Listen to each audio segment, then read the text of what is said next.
Hello and welcome to the inaugural episode of the Gallant Fuse Top 10.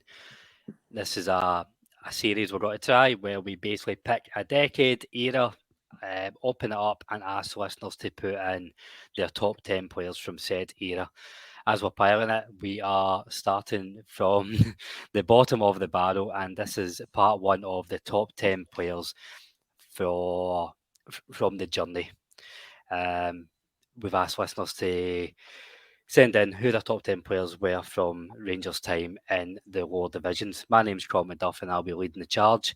Here to help me go down memory lane and hopefully not incur any PTSD. First of all, Chris Hampton, how are you?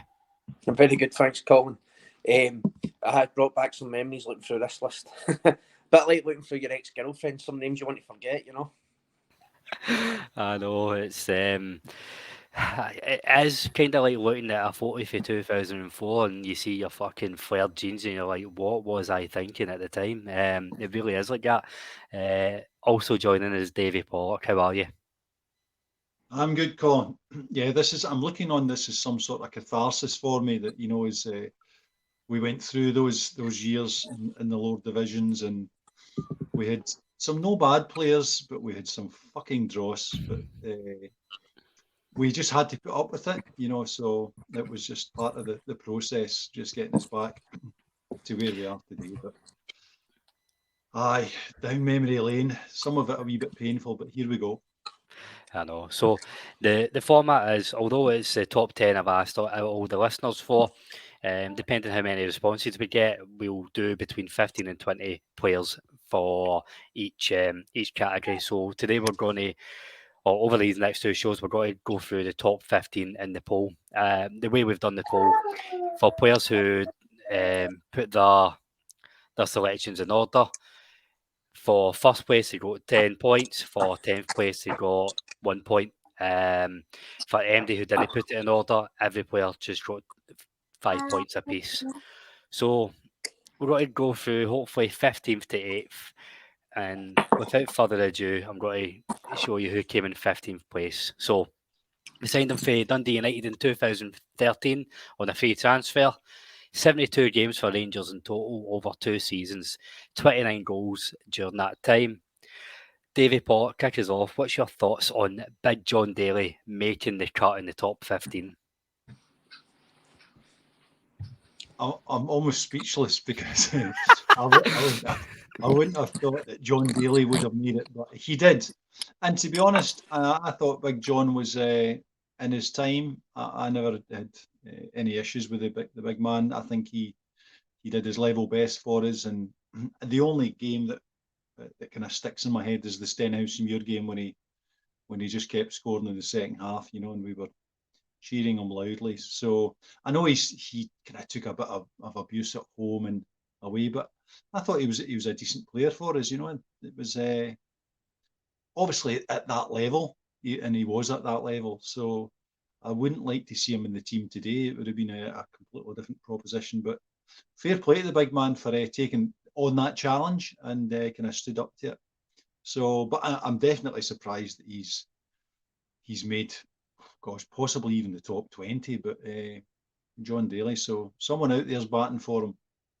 I wouldn't say I would be, but there you go.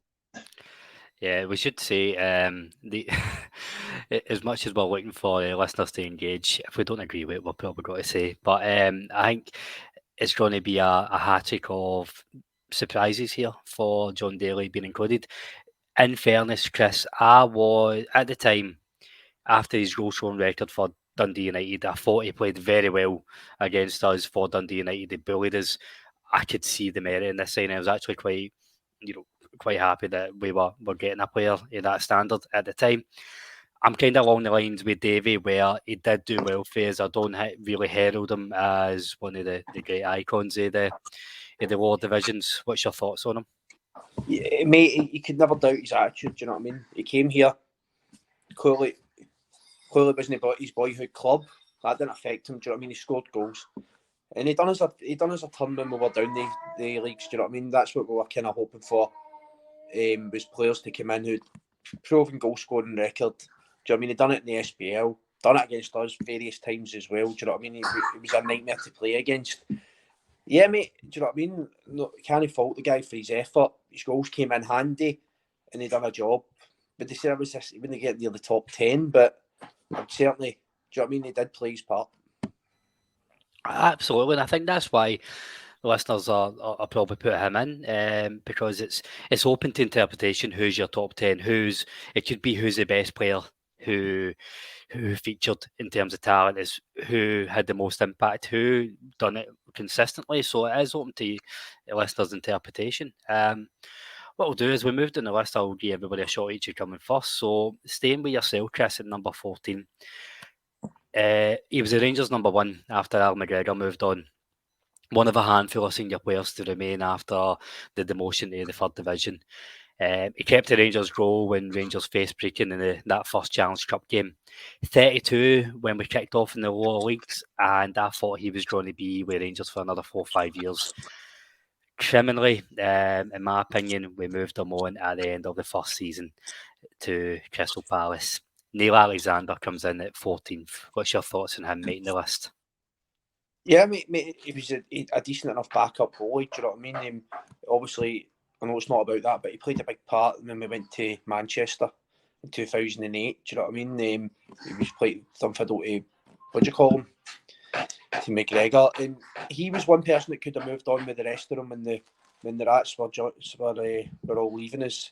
I think him and Wallace were the two that could have got a bigger move, you know. But I was grateful he stayed. Wish he stayed a bit longer. Do you know what I mean? After the disaster of the goalkeepers after him, but he was decent enough. Do you know what I mean? And again, somebody else I'm very grateful for. So I'm grateful for them all for staying, but for me, him and Wallace were the two I thought that we could have got a bigger move or could have played at a decent level again and stayed. So I'm happy to have him there. Davie, for sentimental value, I place Alexander quite further up in the list in my own list, because I thought, echoing what Chris said, he could have went to top end of the English Championship. He could have went anywhere else in Scotland. He stayed to help Rangers through the divisions, and hearing him speak afterwards about he was gutted that he got let go. I think it's madness that we let him go, and I can see why listeners will maybe no place him in the top 10, or too high up the top 10 because he was only there for a season. What's your thoughts on where Alexander's placed? I mean, I'm glad he's included because I think Neil Alexander has always struck me as someone who you wouldn't mind being in the trenches with. You know, he stuck by us. He was a great attitude, you know, and he saw us over that threshold, quite willing to stay in. And there must be a story to be told about why Neil Alexander left when he did, because I think he would have saw it through and he was prepared to make sacrifices. A good goalkeeper, you know, as Chris has just said, you know, he saw us to Manchester. I mean, his performance in Florence, you know, in terms of you know, getting us through that semi-final is kind of seared into my heart. So I love him for that alone, but I think his attitude was spot on. He was someone who I would have loved to have seen stay at the club and saw us back.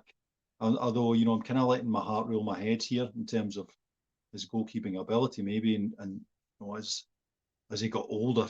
So, I mean, it did take us 4 years. So as to whether he would have made the full journey, I don't know.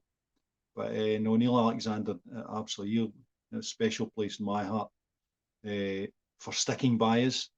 And I would just love to know the story of how he ended up leaving, because I just think there must be a story to be told there as to what happened behind the scenes. I know he's spoken after that, and he went on to, you know, continue to play at a really good level. So I just wish that had been with Rangers. Aye, there must be something going on behind the scenes, with why he left. And one of the big regrets that we all have is not bleeding in enough long-term youth prospects through through that time, I think the only one who really made it for the third division on to have a career, a decent career else, like in the Premiership, was maybe Barry Mackay. But with Neil Alexander being 32 at the time of running in the third division, the age that keepers can play at, he could have still been playing in the Championship at 35, 36, as far as I'm concerned. And my kind of romantic idea was always that he's the perfect type of keeper to bleed a young goalie in, or a young cut of goalies, and he's just there as a safe pair of hands, while keepers try and find their feet in the odd game or two. Yeah, I mean, I think from you look at some of the people who stepped in after he left, and you're thinking, why did we not keep Neil Alexander? It just seems bonkers. So that just leads me to think maybe there's something that I don't know about that story which led to him leaving, because it just seems bizarre. I'm sorry that he did leave, and as you said, you know, the safe pair of hands, he should have stayed. Chris, do you think it's maybe a sign of the times at the club more than anything that we let him go? Absolutely, mate. Do you know what I mean? I think every recruit in Scotland had a wee bit of hands in Rangers at the time. Do you know what I mean? So it wouldn't have been for footballing reasons he left. Definitely, and the way he spoke about the club and the way he spoke about his time and stuff like that, I think it was out of his hands as well. Pardon the pun. Ba-dum-dum, goalkeeping pun, brilliant. Don't say you don't get comedy value in the gallant few. So moving on to number 13, staying with you, Davie Pollock, for your thoughts on him first. So we signed this boy for Motherwell, a free transfer in 2013. As Rangers took on the challenge of League One. He was an integral part of Rangers' unbeaten league campaign that season. He remained at Rangers for both seasons in the Championship, and injury kept him out of the first half of Mark Warburton's first season, but he did return for the business end of the season, and he was one of the goal scorers in the penalty shootout victory over Celtic at Hampden. 122 games for Rangers all in all, before leaving in 2016, getting themselves 26 goals for midfield. Nicky Law comes in at number 13. What's your thoughts on him? I really like Nicky Law. I just thought he offered us a goal for it. Something we could do with today, I think. So no, I thought he played well. He was reliable. I think there was a kind of divided opinion in the stands at Ibrox, you know, on Nicky Law. I think he became a bit of a whipping boy in terms of, you know, when things were kind of tight for us on the pitch, and Nicky Law, you know, would take some abuse. But I think Nicky Law was a fantastic player for Rangers. I think we certainly got our money's worth from Nicky. And he went down south. Is it Derby? Whoever he signed for. So when he left Rangers, you know, he continues to play at a decent level. So, and Nicky Law, you know, did his turn for us. He would have been I actually drew up my top team, and Nicky Law is in that team. So no, and Nicky, he's got no case to answer in terms of what he provided us during those years. In terms of top 10s, Chris, Nicky Law would make mine as well, albeit maybe around the 78 mark. Are you surprised not to see him in the top 10? Yeah, mate, very. He would be in my top 10 as well. He's a player. He came in and he scored goals. Do you know what I mean? Done as a turn again. He took a downgrade coming down, albeit probably offered more money than Motherwell. But do you know what I mean? And he was humble enough to say no, to come down. Done well. I still get the fear today when I watch the penalties when he steps up. Do you know what I mean? Even though I know the outcome, I still panic. But no, I like Nicky Law. Especially, do you know what I mean? He was a cut above the rest when we were in the second division, or the third tier, sorry. Do you know what I mean? I thought he was a standout, scored some great goals. Then that first season in the Championship, the horrific season, I thought he done well as well. He was one of a handful of players that done all right. Scored some good goals for us against Premiership teams when we beat Kilmarnock in the Cup and stuff like that. So definitely done as a turn. And aye, he would be in my top 10, no problem at all. Am I correct in thinking, you know, when we played Celtic in the semi-final, it was the penalty shootout, Chris? Mm-hmm. I mean, was there a collective groan in the Rangers end when Nicky Law stepped forward? Yes, mate. See when you watch the penalties. Yeah. Yeah, there's a few people with their head in their hands, you know, as Nicky strolled up to the penalty box, but he did the business. You hear 20,000 off, for fuck's sake. Yeah. Do you want to know what made it worse? See, when Nicky Law heard the "for fuck's sake," he kind of hesitated, and I think it was actually Andy Halliday who maybe ushers him on, because he walked forward a couple of yards and then he paused, and then that just made it worse. And we speak all the time about penalty shootouts. It doesn't matter how much talent you've got. Well, it doesn't matter that much. It's all about your balls and your mentality going into that shootout. And at that point, I thought he doesn't believe in himself. He's fucking putting it straight to the keeper. It was a good penalty, by the way. It was. Maybe he's just baited us all. Maybe double bluff the keeper. That's what it was. I remember that penalty shootout well, and Nicky Law steps forward and oh god. Poor Nicky, you know, still had more confidence. So, sticking with yourself, Chris, we're going on to number 12. So, we signed this boy for Kilmarnock in the summer of 2012. He did claim at the time that he had several offers from elsewhere in the UK and on the continent. He could have went elsewhere, but he wanted to play his part in Rangers going through the divisions.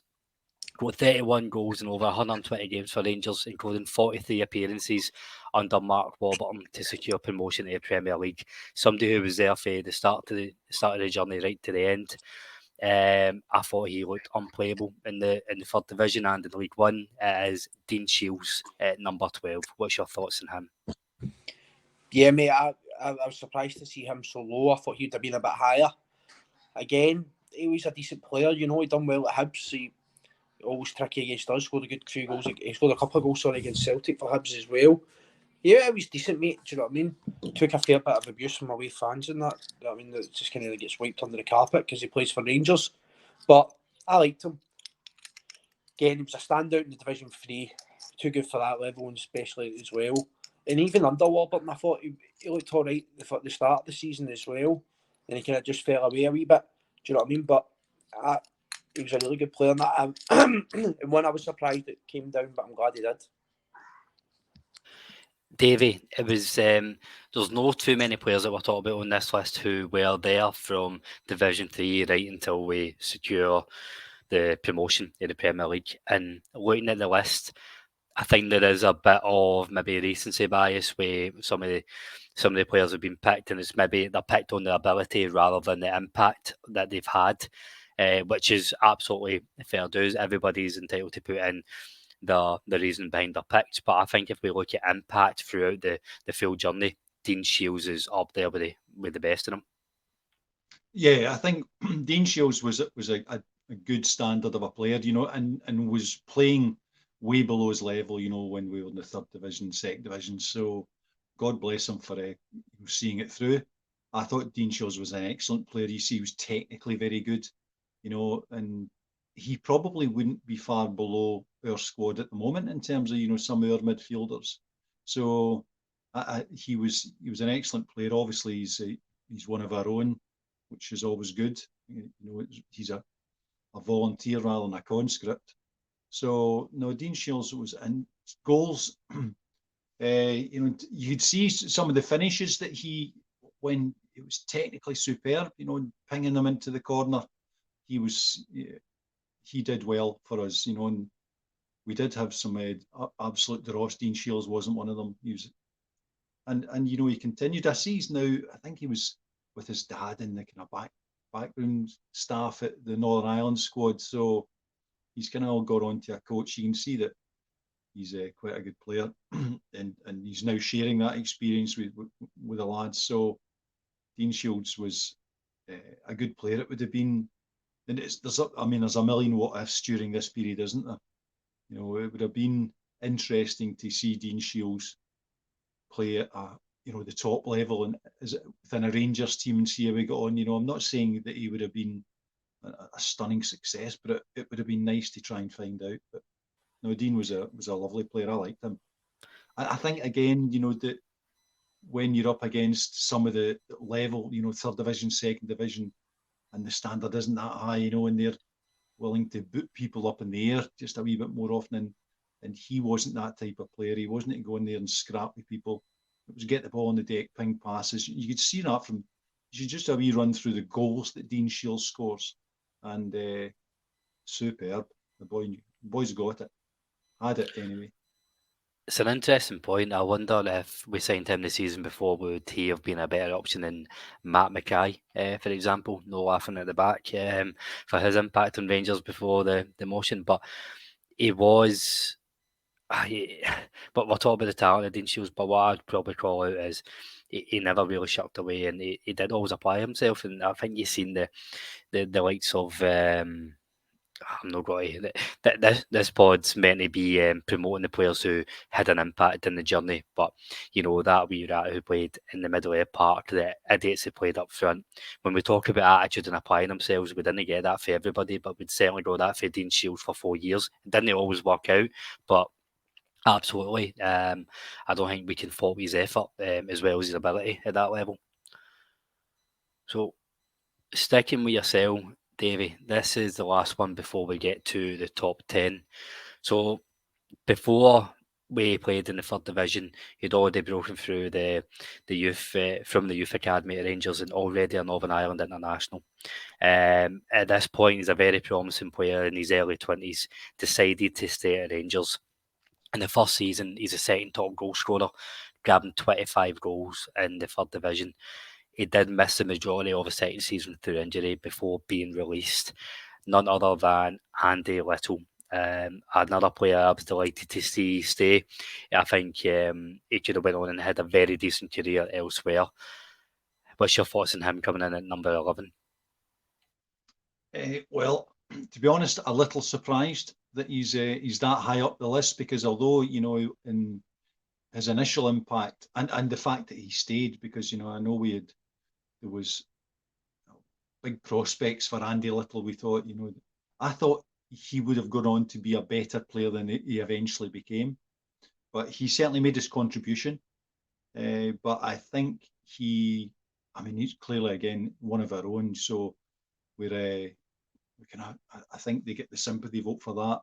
But Andy his goal scoring record initially was excellent, but I think as he would have struggled, probably Championship, Premier League, no. So I know he did have the goal against Celtic prior to our slide, but Andy Little didn't quite fulfil the potential that I thought he had initially.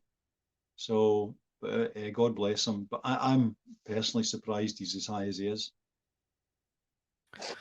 Chris, Andy Little, there was a good bit of excitement coming through for him before 2012, featuring a right backhand up front. I was delighted to see him stay. It is probably a crying shame that injury has hindered his career, and it was a crying shame to see him leave Rangers so early on. Yeah, mate. I liked him. You know what I mean? He seemed a decent enough guy. He was one of our own. He got the club. Do you know what I mean? I just feel it's a wee bit generous, maybe putting him in, especially so close to the top 10. The good third season in the third division, as you said, he was the second top goal scorer that season. But that was the third division. Do you know what I mean? He was way above that league. But I agree with Davie. If he stayed, I don't think he would have maybe have been a great impact in the Championship. Certainly not if we go back up the top leagues. Do you know what I mean? He was unlucky with injury, but for me, I feel like just obviously punching above his weight in the third division doesn't quite cut it. Do you know what I mean? No, that's fair. Harsh on him. Say that again. I don't want to seem too harsh, but no, you're right. It's and when I was doing my own list, he didn't make my top 10, but I was surprised when I was drawing up initial names. He was one of the first names I thought about. But then when I looked back, and I forgot he was only there. He only really played in that first season. And I think I'm probably again putting a lot of weight on the sentimental notion that he stayed. He was there before and he stayed. But no, I think the biggest thing with Andy Little is his career probably could have projected in a much higher level if he wasn't so unlucky with injury. So, boys, we're into the top 10. So, Chris, I'm going to stay with you. And the first on the list, he is the first name we're going to come to who joined as part of Mark Warburton's revolution, if you like. And he joined for Rangers' second attempt at winning the championship. Suffering for the scars left by Cammy Bell, Steve Simonson and the likes, we were in dire need of a stable number one. And I think we got our wishes for that season when Wes Foderingham arrived. I think he was well above the championship level at the time of signing. You happy to see him in the top 10? Yeah, mate. Do you know what I mean? As far as keepers concerned, him and Alexander were the only credible ones in the journey. Do you know what I mean? We, as you pointed out, we had some absolute dross. Fotheringham was above the Scottish Championship, but done a good job, solid performance. Do you know what I mean? A couple of good saves in the shootout as well against Celtic. So yeah, mate, I'm happy to have him there, and I feel he was humble enough to come. He obviously understood the size of the club, and he was a steady set of hands, and he's went on to have a decent career after he left us. I know, obviously, a lot of people kind of fault him when he got in the Premier League and stuff like that, but he's doing well at Sheffield United, and good on him. David, signed for Swindon Town for 200 grand. Got 50 games for Rangers in his first season. Probably for me, it's the first time we've had a Rangers goalie who was so comfortable with the ball at his feet, and he was maybe a level up in terms of ball distribution. Probably for the first time since Ronald Vateris, who with the ball at his feet, Vateris probably could have played in midfield if he wanted to. But he was very much testament to the new Rangers that Warburton was trying to build in this 4-3-3 progressive attacking football. Well, I think the signing of Wes Foderingham was an absolute blessing, because some of the goalkeepers that we'd gone through, good God. And when Wes arrived, to use the cliche of the day is the safe pair of hands. So he was, Christ, I was almost in tears when I saw him, because it was good to have a decent keeper. Wes Foderingham actually watched Sheffield United's game on Wednesday, and they lost 3-1. And I always zoom in on Wes every time I do see them. So I deliberately watched the highlights of that game just so that I could see how he got on. So he did let in 3, but I have a soft spot in my heart for Wes Foderingham, because he was a proper goalkeeper. After going through some real dodgy guys who, I don't know where we got them from. Somebody was named Robinson. Oh my God, Cammy Bell. Jesus. And when West turned up, he was the number one. And you say, with the ball at his feet, he was as good as what we've got today. I think shot stopping.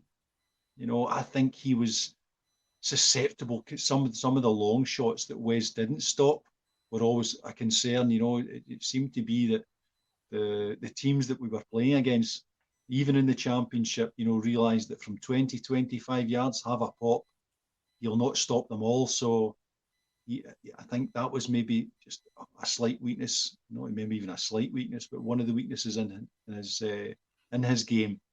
But I think he was probably he's down as my goalkeeper, or the best of the lot in terms of the goalkeepers that we had during the journey back. So for that, God bless you, Wes. That's interesting, because in terms of the top 10, I rate him higher. I rate Alexander higher, and it's back to that. I don't know. I think there's maybe 2 schools of thought. It's the romantic notion of who stayed and who was there in the absolute trenches, and then maybe the recency thought of the players who played in the better team and at the business end. And they're both of equal importance, I'd say. But it's interesting to see the schools of thought in Wes Foderingham coming in higher than Neil Alexander. Staying with you, Davie. We're now firmly into the top 10, and we're staying with the Warburton era. Number 9, signed from Hearts, and we only had to pay a development fee of 65 grand. He already had a championship medal in the bag for his spell at Hearts, playing a key part in the first half of their 2015 season. He was put on loan to Sheffield United due to Hearts needing the cash, basically. Signed by Warburton and Weir. He was very much a heartbeat in the midfield. Not quite the flair player when I say the heartbeat in the midfield, but he was the engine room. Of course, Jason Holt is the man I'm talking about. I've always had a soft spot for Jason Holt. Are you surprised to see him in the top 10? No, because he's in my top team. I love Jason Holt. I think Jason was his commitment, his work rate, the goals that he chipped in with, a really underrated player. I mean, I was not pleased when Jason Holt ended up leaving Rangers, and I think, probably, being wise after the event, that we should have kept a hold of Jason Holt. He may not be with Rangers today, but I think we should have had another couple of years out of Jason Holt. He never let us down. His attitude was absolutely spot on. He was, as you can see him as he plays today, he'll probably be playing against us today. Every time we come up against Livingston, Jason Holt, the last game at Ibrox that we played, Jason Holt was, always features prominently in that game. And even at the game, that we recently played at Ibrox when we drew 1 each with them, and Jason Holt, I'm thinking, why did we let that guy go? No, I love Jason Holt. He's in my team. I absolutely love the player. So, I mean, he's not the biggest, obviously, but his heart's the biggest. He never gave anything less than 100%. Love the wee man.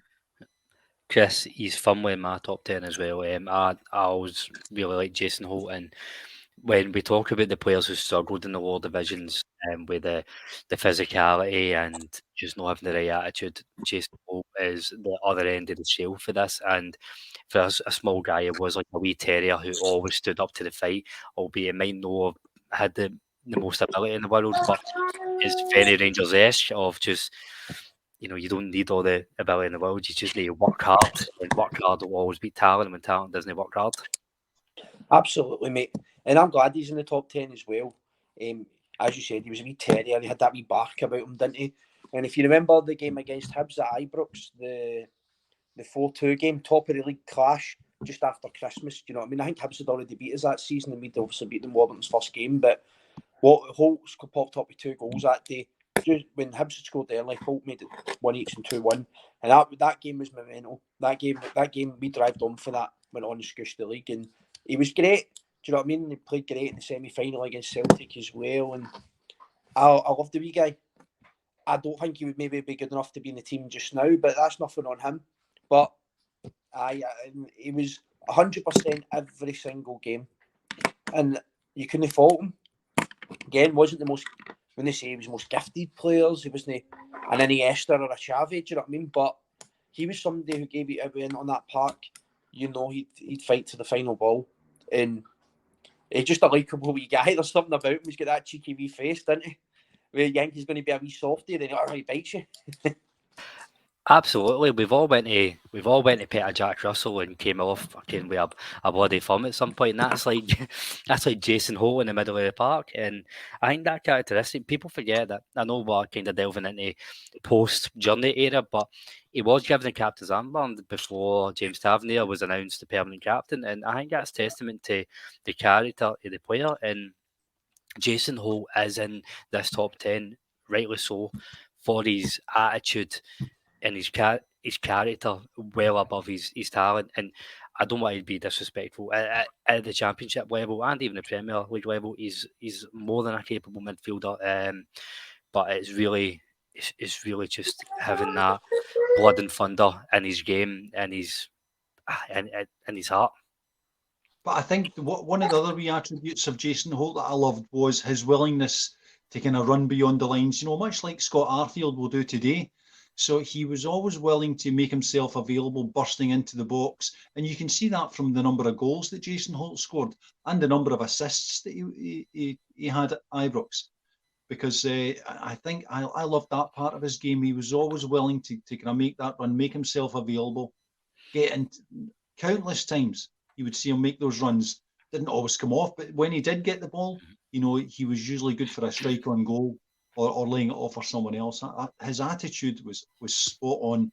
I mean, if you could bottle that, we'd make a fortune selling it, because he just, it was perpetual, positive in terms of the runs into the box. I just thought he was a cracking player.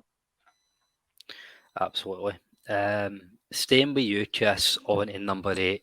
So for me, this man was very much a shining light in a dark, dark period. All the off field stuff, the spivs were absolutely running our club to the ground. The it wasn't a great time off the field, but on the pitch, a product of the youth academy, he made his debut in that first game against Brecon, and over the following 2.5 years, I think he developed into the key man in the middle of the park. I really hope that he'd develop into a leader for long term for Rangers when we finally go back to the Premiership. But due to the state of the club at the time, it was absolutely criminal. We sold him for 850 grand, and that was basically to keep the bank balance afloat. Injury has had its toll on his career since, and he's not reached the heights, and it's another crying shame. But firmly in my top 10, Lewis McLeod. What's your thoughts on him? Absolutely, mate. He would be further up my list. As you said, he was the one spark in that horrible time. It was brilliant. And when we played a lot of SPL teams. We were in the lower divisions. Remember, we beat Motherwell in the first season, and we beat St Johnstone that horrible season when just before McLeod left, and he was brilliant in the games. Never looked out of place. He scored some brilliant goals for Rangers. I remember an overhead kick at away to Livingston. I remember an overhead kick away to Ayr United. Do you know what I mean? He was one player you enjoyed watching, even when it was rubbish around him. Do you know what I mean? Let's be honest, the football was terrible, right? You watched the first game against Brecon and you went off. All the high and all the camaraderie, and you did it. Went, we're in for it here. Do you know what I mean? But he was one player you enjoyed watching. Was sickened when he left. Do you know what I mean? And we all know why, and we all know that was out of his hands. But he was great.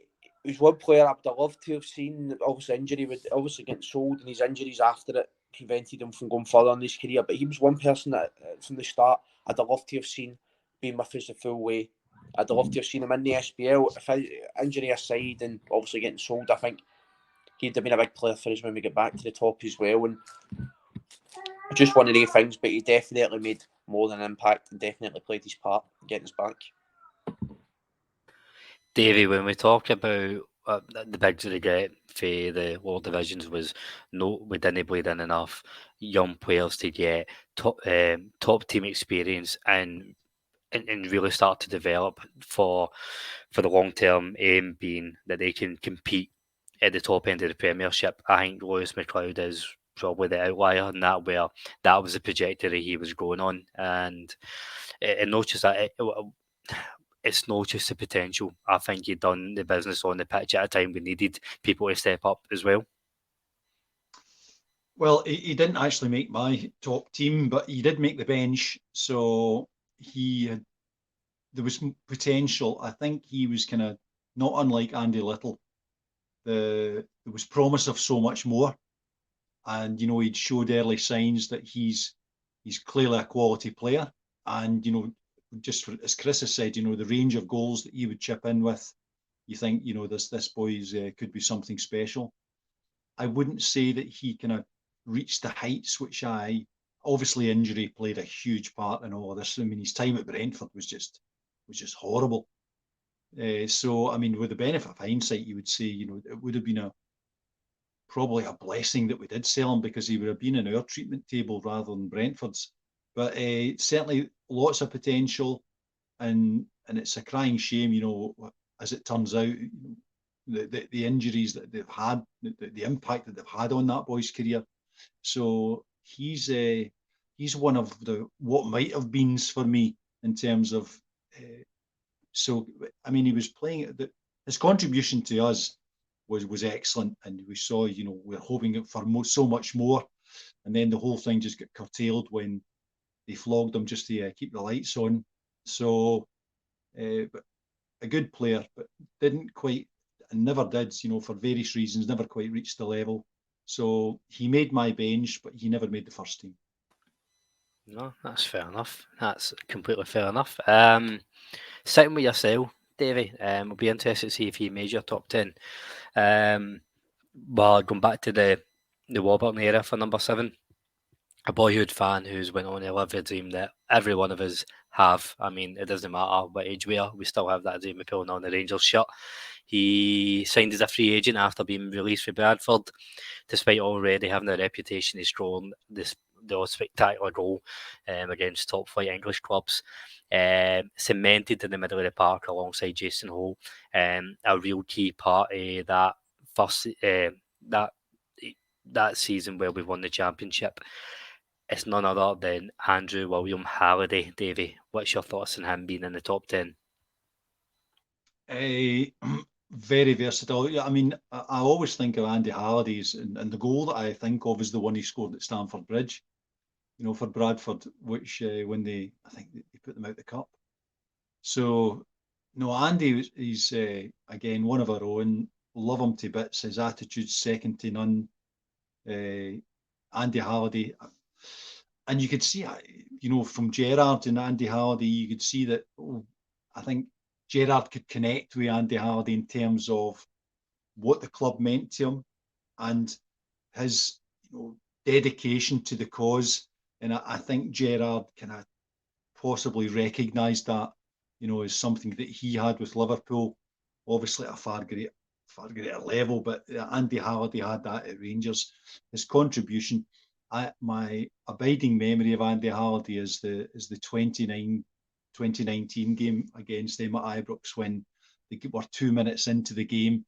Andy Halliday flies into the challenge against them and then, wins the ball, puts it into the west enclosure, and then stands over, the player and gives him a mouthful, just giving him a wee taste of what the rest of his day is going to look like. And we were on our feet at that moment. And you knew that, and that's the attitude that Andy Halliday brought to our team, and not a little skill either. Andy is a fantastic player, as you can see. When he's still playing with Hearts, I think he kind of drifts in and out the team, but I think they pick and choose, when he's coming off the bench or starting. So he continues to make a contribution to Hearts' cause. He certainly made a contribution to our cause, and he is in my team, Andy Halliday, because a far better player, I think, than he gets given credit for, because you look at the goals that he scored, he's very versatile in the positions that he can play. He's in my team, and he was, in fact, when he did leave and was moved on, I don't think he would have gone willingly. So I think it was a grown-up conversation between him and Gerrard when he moved. And Andy took it on the chin, moved on, and he continues, his contribution with Hearts to this day. But certainly, again, what a good man to have in a tight corner is Andy Halliday. Chris, what's your thoughts on how Andy Halliday played in that championship season? For me, he was a solid performer, and we talk about he's a fan and he's got the passion as well. But as Davie says, the boy could kick a ball as well, man. What's your thoughts on him? He was the ideal signing for that time, mate. I mean, we were getting players coming in. Obviously, Warburton was bringing in like your Waghorns, your Foringhams, and all that.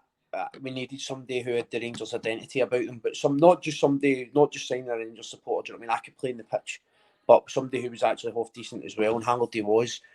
One thing about Halliday I always think of is a crying shame we never held on and never lost the 2 goals in that Scottish Cup final, because Halliday's goal that day was an absolute cracker. That is worthy of winning a Scottish Cup final, that goal. Do you know what I mean? And Halliday produced some great goals and some great moments. Again, that cup game against Celtic, he was brilliant. Do you know what I mean? He went on the pitch for a war that day, and he took it, and he led the battle. He would be my vice captain in the team, for my top 10 for the lower divisions. I think that's a really important point about somebody having that Rangers identity, and it's something that many managers have spoken about through their time. Even Dick Cavalier brought in Colin Hendry just so there's that Scottish Rangers identity as well. Warburton, it was a great signing with Warburton, and definitely what we needed at the time. Davie Kris is right. That goal in the Scottish Cup final it's a crying shame. Nobody ever speaks about it because we got beat, but it is worthy of being up there with the goals of the season.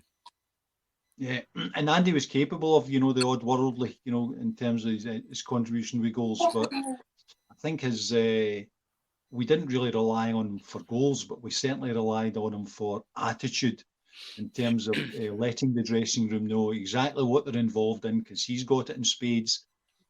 So his contribution to our cause at that time was absolutely crucial, because we obviously had to go over that wee hurdle. We failed at the first attempt to get out of the championship, but Andy he was a good, as we said, an excellent Rangers player. I mean, and the attitude that he brought, and just the influence in the dressing room. I think Andy Hardy is why he's in my team. No doubt about it. No, Chris, very last point on Andy Hardy. The highlight for me, thinking back to his time in the championship when we won the league in that, I think it was a Wednesday night. After the game, he jumps in with the Union Bears, and that was just that was very symbolic of how we all felt after that journey. Absolutely, mate. Do you know what I mean? And fine well, if he wasn't on the pitch, if he hadn't a sign for Rangers, he'd have been in the stands that night. Do you know what I mean? Because you remember it was a Wednesday night, and I can't even remember the team we were playing, but game wasn't great, nothing like that. But what that meant, sorry, mate? It was Dumbarton. There we go. He symbolised what it meant for all of us. Do you know what I mean? It was like one of us playing there. And one thing as well we can't forget is, remember that ridiculous red card he got for celebrating towards the fans? I think it was at Morton. One of the most bizarre things I've seen that we were down there. Do you know what I mean? Even up there with the ball stuck in the hedge was that red card that night. Scandalous. I know, but well, that's us run through the top seven. Down from 15th to 7th. So we're going to call it a night there, folks, and we're going to come back next week with your top 6. So let us know your thoughts on the list so far in the comments, listeners. All that's left to do until next time. First of all, thank you to Chris for coming on. Cheers, mate. It's great to be on, and it's good. It brings back some good memories as well. Aye, it's nice to have a nice wee therapy session, eh? And last but not least, thank you to Davie Pollock. Yeah, good. Because you're just going through these names and the games that they were involved in. The game against Dumbarton actually was, I'd been at all the home games that season when we got championship, and we'd actually gone up north. Me and my wife and the two young kids had gone up, and I says, well, I decided the day before, I says, well, having been at all the games, there's absolutely no way I'm going to miss us clinching that league title and getting back. So I actually left and drove back to Glasgow that night, and then drove back the following day just to go to that Dumbarton game and see us clinch the title. And Andy was in with the Union Bears, after the game, with the megaphone singing. So it was we just had to. That was obviously the last part of the journey, getting us back to the top division. So there was no way I was missing that, and I celebrated it as much as Andy Hardy did. It was a good night. Well, I look forward to the next part, Colin. See, I'm obviously looking at my team that I've drawn up. I'm looking forward to getting through some of these players. Some of them, I think there'll be plenty to say. Yeah, there's some we've got plenty to say about, and some, for me, some questionable picks in the top end of the list, but we'll not spoil too much, and I will call it a day there. Thanks for listening, everybody, and we'll see you next time. Take care.